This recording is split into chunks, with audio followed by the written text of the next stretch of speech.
Welcome to our channel. Google Photos not syncing? Follow these proven solutions to fix backup issues and protect your precious memories. Step 1. Check backup status in Google Photos.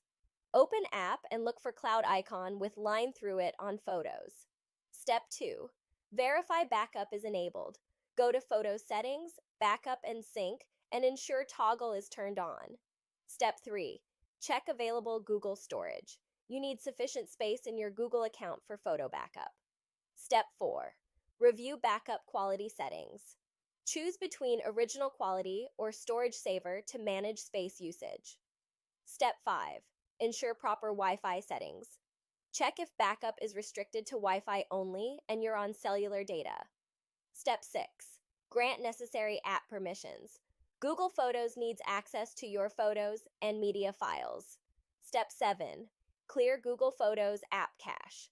Go to Device Settings, Apps, Google Photos, and Clear Cache.